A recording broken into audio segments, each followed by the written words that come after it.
వాళ్ళతో నచ్చుకుంటా పోయి మాట్లాడతాం, ఎన్నిక పెట్టిన ఫ్రీ పాస్ అని అడుగుతాం. అంతే, నిజంగా చెప్తున్నాం. ఒకప్పుడు కరోనా ఉన్నప్పుడు అడగలేమా మేము, నచ్చిన వాళ్ళమే అమ్మా. ఏమంటే పైసలు ఏడికేం చేస్తాం, మా జీతాలు ఎక్కువ చేస్తారా ఏం చేస్తారు? ఇది అంతా ప్రజలతోటే, ఇది అంతా ఆడోళ్ళ మీదనే తీస్తున్నాడు. డ్యూటీలు వేసినామమ్మా, ఈడికెంచి టీనాన్ కాడికెంచి బొడబండ తెలుసా. ఎందుకు అంత అలా ఏడుస్తా, ఎందుకు అంత బాధ, ఎందుకు వస్తుంది? ఏం కాదు, ఈ రోజే కదా ఆటోమేటిక్ గా వస్తాయి. ఈ రోజు బస్సులు వస్తాయి కరెక్టే.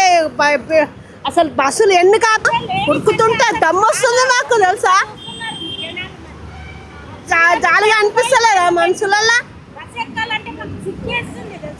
బస్ ఎక్కాలంటే సిగ్గేస్తుంది. కాకపోతే మేము రాక తప్పదు.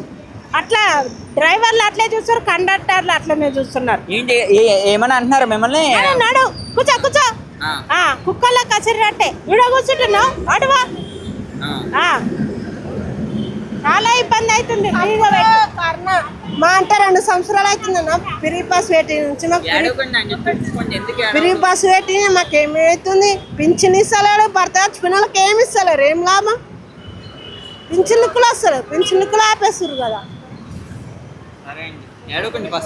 దమ్మొచ్చింది నాయన, వెనకేస్తాం నచ్చుకుంటా. ఇప్పుడు మేమైనా సరే ఆపుతాం, మీ బస్సు ఇప్పుడు ఆపుతాం.